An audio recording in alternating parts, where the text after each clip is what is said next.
Voici la présentation du Yaesu FT5D. Alors, c'est un appareil bibande VHF-UHF en mode C4FM et FM. Donc, le mode C4FM étant le mode numérique de Yaesu. Il est Bluetooth compatible. Et il est maintenant IPX7. Alors c'est une évolution, on va dire, du FT3D, qui est un très bon appareil par ailleurs, mais qui apporte quelques éléments complémentaires. Alors voici l'appareil par lui-même, voilà, nouvelle présentation. C'est toujours comme vous pouvez le voir sur l'affiche du Made in Japan, voilà. Fabriqué par Yaesu.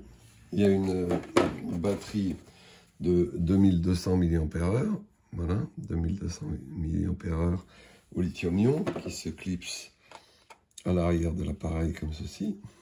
Voilà.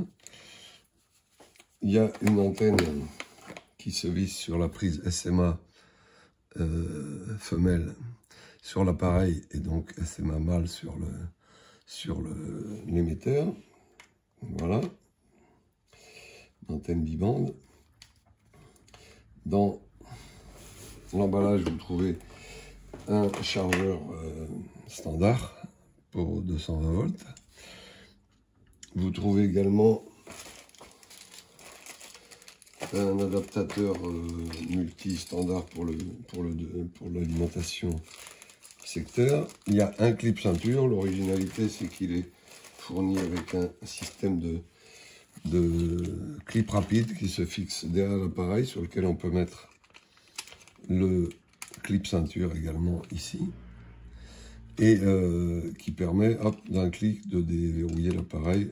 On peut le porter à la ceinture et on enlève juste l'appareil sans avoir le clip qui vient avec. Bon, voilà, c'est une petite nouveauté aussi.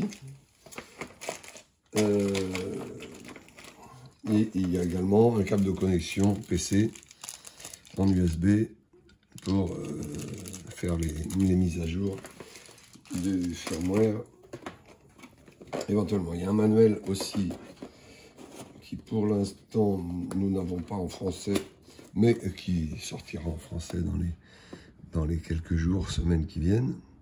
Voilà. Donc pour la présentation, nous avons pris un FT3D. Voilà, vous constaterez qu'il n'y a pas un changement exceptionnel entre les deux appareils. Les petites différences se font au niveau d'un boîtier un peu plus arrondi, avec des renforts caoutchouc sur les côtés, ici.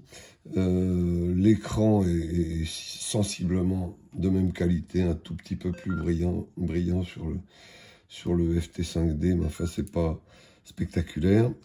Donc ça reste tout à fait dans la lignée.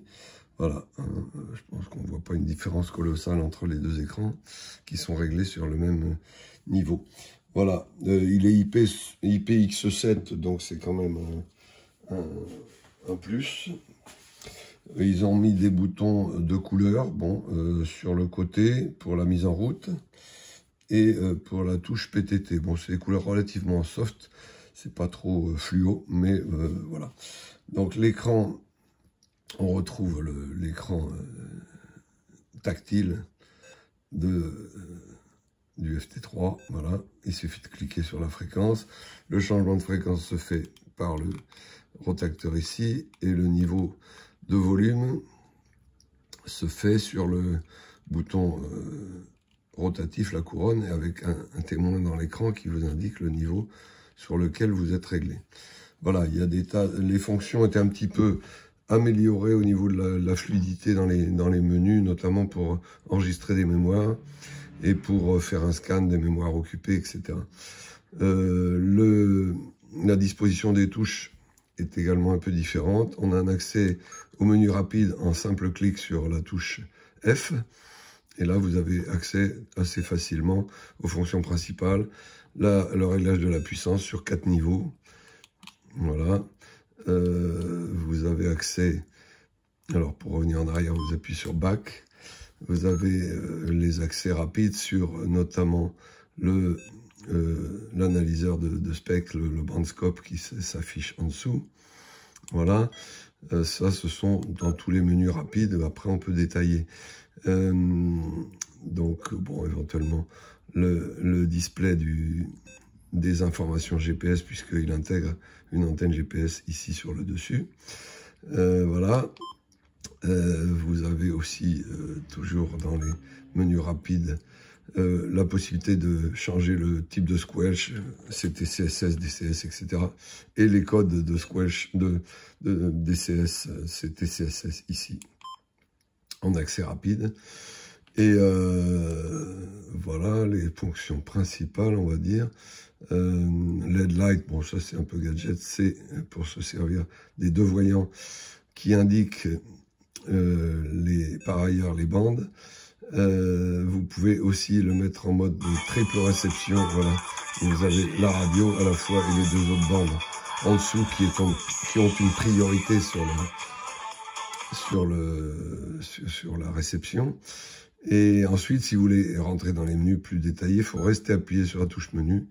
Et là, vous avez tous les menus beaucoup plus détaillés avec chacun un certain nombre de réglages. Vous pouvez régler tout, y compris la couleur du display. Ça aussi, c'est une nouveauté. Alors, on va la regarder. Voilà, vous pouvez choisir red ou blue. Et à ce moment-là, la fréquence, on va dire, voilà, la fréquence utilisée est en bleu au lieu de blanc. Bon, pour la nuit, c'est très bien. Enfin, la nuit ou le sombre, c'est très bien. Quand on est en milieu très éclairé, personnellement, je pense qu'il vaut mieux se mettre en mode...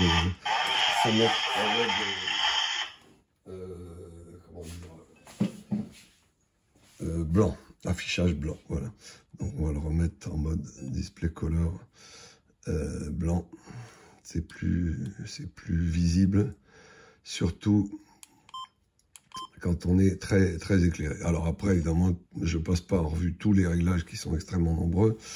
Les codes CTCSS, etc. Tout ça se règle dans le signaling.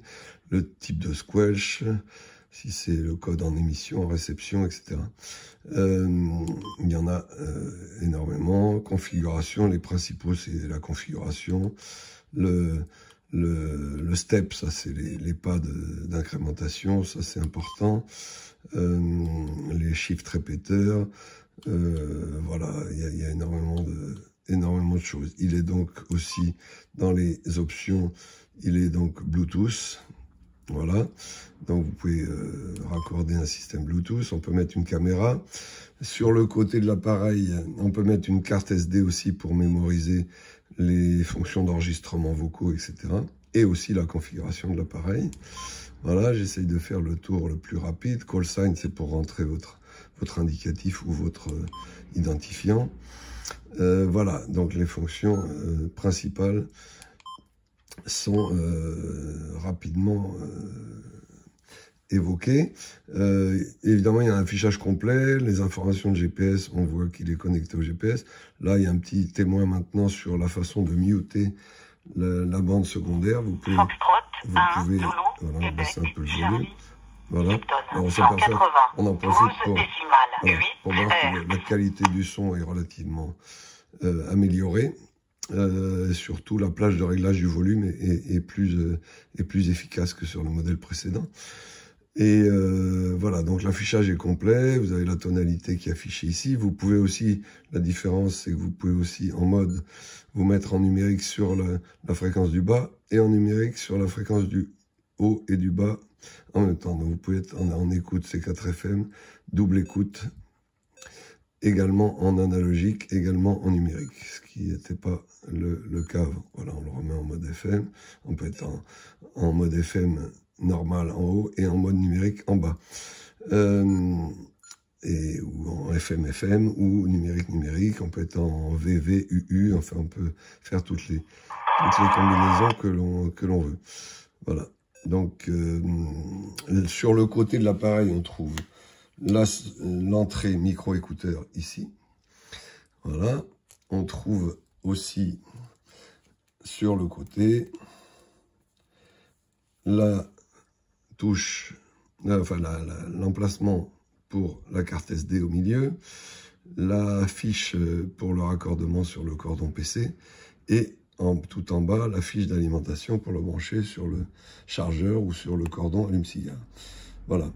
Il y a toujours un peu l'effet basse réflexe, hein, je le signale pour ceux qui l'avaient remarqué.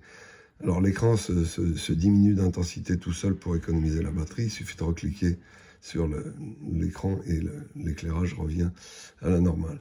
Oui, je parlais de l'effet basse réflexe sur la trappe ici. Quand le son est un peu puissant ou un peu dans les graves, on a une petite amélioration du son quand on ouvre la trappe latérale, parce que sur les sons graves notamment, comme c'est un appareil étanche avec un haut-parleur assez petit, et il a tendance à être plus aigu. D'ailleurs, sur cet appareil, maintenant, on peut régler également le grave et le aigu du haut-parleur. Renforcer un peu les graves, renforcer un peu les aigus dans le menu. Voilà, les fonctions WireX ici, effectivement, sont accessibles ici. Sur ce côté-là, on a donc la touche marche-arrêt quand on reste appuyé dessus, qui sert également à verrouiller l'appareil quand on appuie brièvement, hop, il verrouille l'appareil avec le petit cadenas qui apparaît dans l'écran. Et pour le déverrouiller, il suffit de recliquer ici. Là, vous avez la touche qui permet d'ajuster le squelch. Vous voyez, le squelch apparaît en jaune dans l'écran.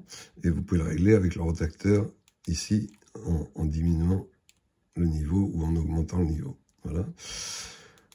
Et au-dessus, vous avez le 1750 qui permet de déclencher les répéteurs. Voilà, en l'occurrence, là, on est sur un répéteur local. Voilà, donc c'est un appareil qui, alors, le voyant d'émission correspond à la bande A, est en haut à gauche. Pour rentrer du DTMF, ben, il suffit de cliquer sur DTMF et de taper le chiffre DTMF que vous voulez. Le voyant est rouge. Voilà. Et on va faire un petit essai du son. Voilà. Est-ce qu'on est passé... Activation, répéteur perroquet. Voilà. Donc, vous voyez, la qualité du son est très claire. Et quand on est sur l'autre bande, bah, effectivement, c'est le voyant de droite. Voilà. Voilà. Et quand on est sur la bande haute, c'est le voyant de gauche qui s'allume en rouge pour l'émission, en vert pour la réception. Voilà. Donc, on a fait un tour assez complet de l'appareil. Et il apporte quelques petites améliorations sur le FT3, qui reste un appareil tout à fait convenable. Mais voilà, et il est de toute façon commercialisé à peu près dans les mêmes prix qu'était le FT3 au moment de sa commercialisation. Donc on reste tout à fait dans le même type de produit. Voilà, donc vous retrouverez cet appareil et l'actualité des matériels radiocommunication sur notre site www.gotechnique.com.